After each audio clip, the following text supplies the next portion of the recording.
खबर बांका से है। माओवादियों द्वारा लगाए गए आईईडी विस्फोट में एक सीआरपीएफ जवान की मौत हो गई, जबकि एक अन्य गंभीर रूप से घायल हो गया। ये घटना कल पश्चिम सिंहभूम के छोटा नागरा थाना क्षेत्र में हुई। घायल सीआरपीएफ जवान का नाम पार्थ प्रदीप दा है। उनका घर बांका के राजग्राम में है। उनकी पत्नी प्याली दा ने बताया कि उन्हें कल शाम दुर्घटना की खबर मिली। आज सुबह बात हुई और आज ही ऑपरेशन होगा। स्थानीय काउंसलर अपर्णा चटर्जी ने कहा कि अब ठीक है। वह इस बात की प्रार्थना कर रहे हैं कि घायल सीआरपीएफ कर्मी जल्द से जल्द स्वस्थ हो जाए।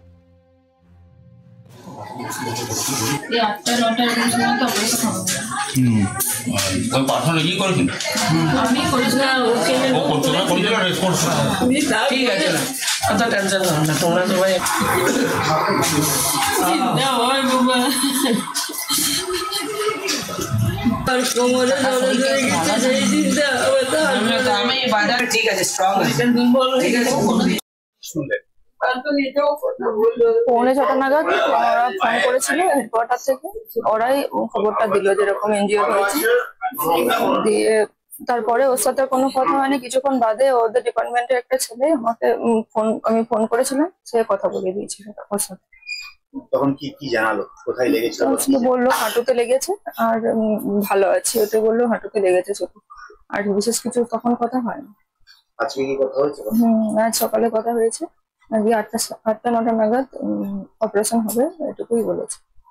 কিভাবে কি হলো তার বিবরণ কিছু? না কিছু বলেনি। মনে করছেন আপনারা পরিবার তো আছেন এখানে, ভালো আছে ওটাই। কবে গেছিল এখান থেকে বাড়ি ডিউটিতে? মাসখানেক আগে, 1.5 মাসখানেক আগে গেছিল। কোথায় বসে? ঝাড়খণ্ডে, সিংভূম ইয়েতে, ঝাড়খণ্ডে মোসাবনি হেডকোয়ার্টার ওদের। পরিবার এখন চিন্তায় আছে।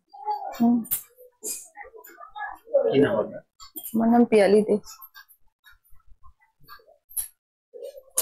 কালকে রাত্রেবেলায় তখন 11টার সময় বাজছে, তখন শুনলাম যে প্রবীরদার ভাই পার্থ এরকম লেগেছে পায়ের এই নিট পোর্শনে, মানে হাঁটুর নিচে। তো বললেও এরকম কোনো আর খবর পাওয়া যায় না। আমরা ভাবলাম যে সকালবেলায় গিয়ে খবর নেব। আর ওই যে গোপাল দাস ওনার যে বাবার বন্ধু, ওকে আমি জিজ্ঞেস করলাম, বললো অপর্ণা আমরাও কিছু খবর পাইনি, আমরা সকালবেলায় গিয়ে ঘরে খবর নেব।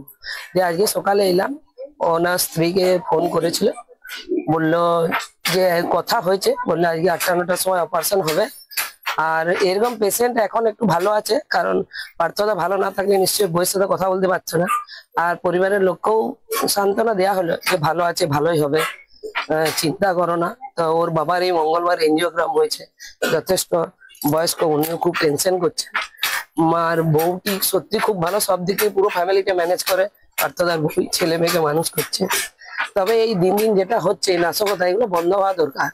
সুস্থ স্বাভাবিক দেশ রক্ষার্থে থেকে গেছে। আমরা চাইবো আমার ওয়ার্ডের বাসিন্দা সুস্থ স্বাভাবিক থাকুক, পরিবার ভালো থাকুক, ছেলে মেয়েগুলো বাবাকে সুস্থভাবে ফিরে পাক, এইটুকুই কামনা করি।